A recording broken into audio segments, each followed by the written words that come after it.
treba će vam malo veće tikvice. Zatim je potrebno da ovu tikvicu isečete na listove.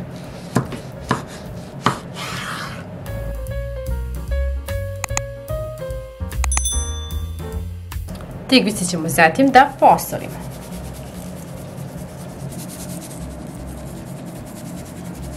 I da ih ostavimo da odstoje nekih 10 minuta. Ovde sam pripremila 300 g mesa, mlevenog, mešanog.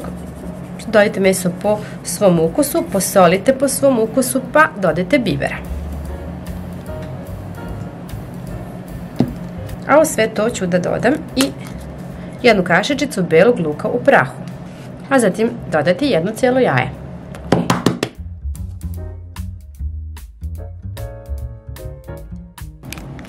I za ovaj recept ću da koristim naravno senteline prezle.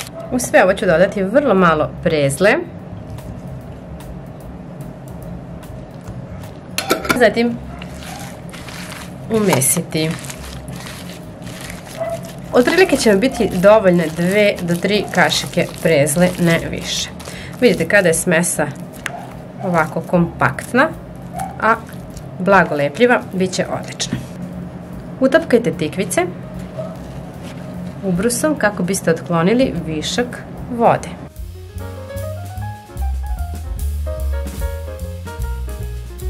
Uzet ćemo zatim tikvicu, pa nožem mazati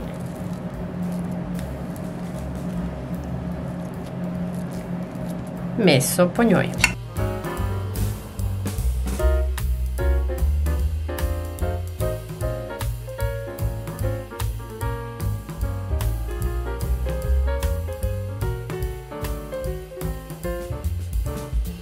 Uzet ćemo zatim drugu tikvicu i staviti je preko, pa pritisnuti i bukvalno napraviti sendvič od tikvica.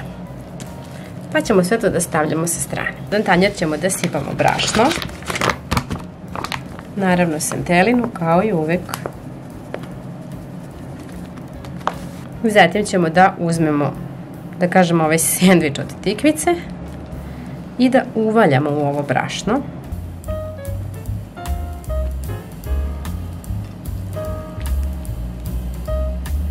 Razbit ćemo zatim 2 cijela jajeta i umutiti ih.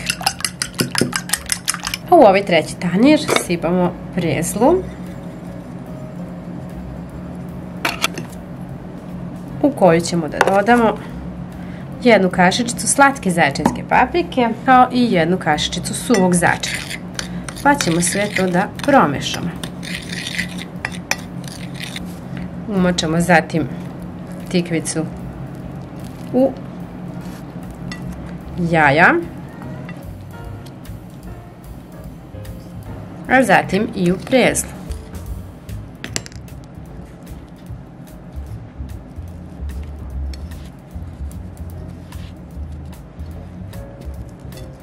Zatim ćemo da ređamo na pleh koji smo obložili papirom za pečenje. Ako jaje neće svuda jednako da se zalepi, možete ovako uz pomoć ove četkice da dobro namažete svaku stranu kako bi se posle i prezla lepo svuda ravnomerno rasporedila i zalepila. Zalit ćemo sa malo ulja. Ubacit ćemo tikvice da se peku na 200 stepeni dok lepo ne porumene. Kada su tikvice lepo porumenele, izvadit ćemo ih i ostaviti da se ohlade. Ovo je još uvek vruće, ali evo da vidite. Možete poslužiti uz mladi pečeni krompir i neku lepu salatu ili recimo uz pire krompir ili pirinač.